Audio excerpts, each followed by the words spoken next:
He doesn't have a problem with drugs, he just doesn't do them.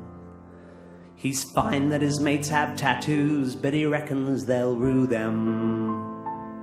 He likes going to pubs, but he hates it when the music's too loud.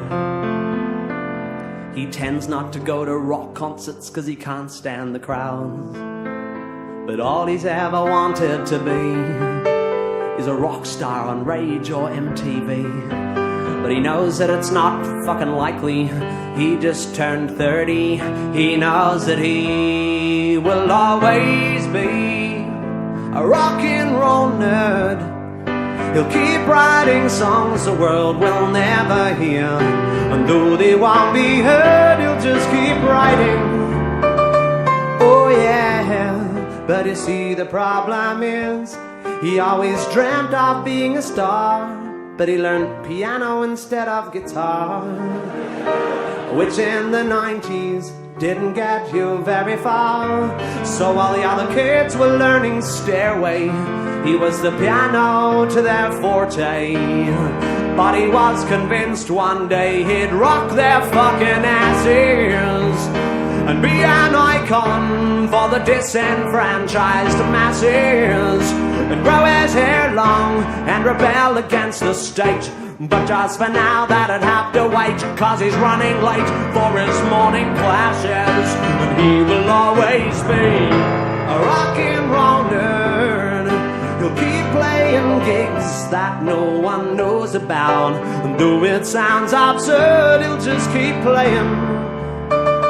Oh yeah, but you see the problem is there's not much depth in what he's singing. He's a victim of his upper middle class upbringing, so he can't write about the hood or bling bling.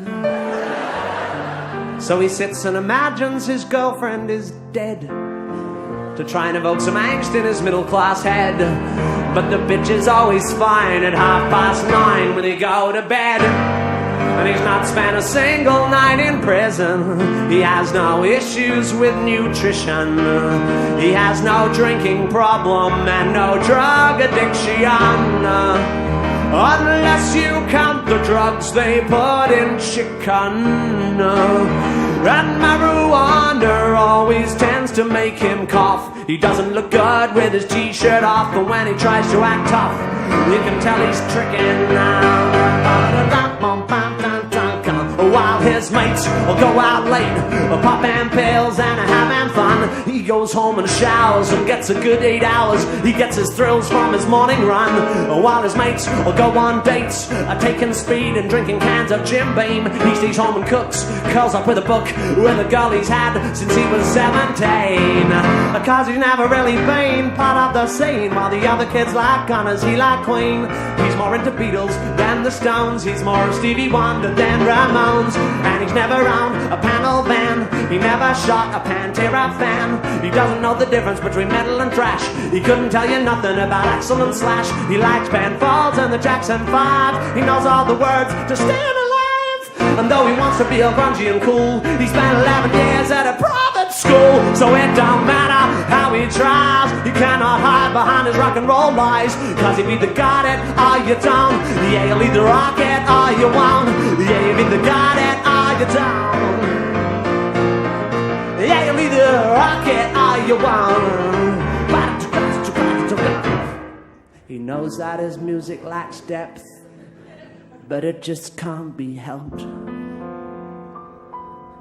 He has nothing interesting to say, so he writes about himself.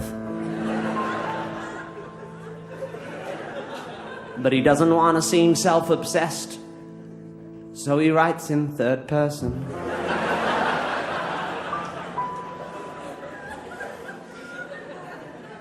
In an attempt to seem more rock and roll, but he suspects it's not working.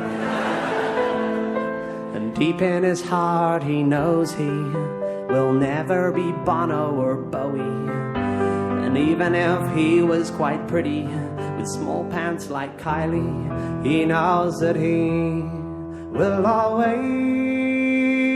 be a rock and roll nerd. He'll keep writing songs the world don't care about, and though it sounds absurd, he'll just keep writing. Oh yeah, yeah, yeah, you can criticize him, but he won't care, cause he wants to rock, and he will never be deterred. But he'll always be a fucked up little try-hard wannabe rock and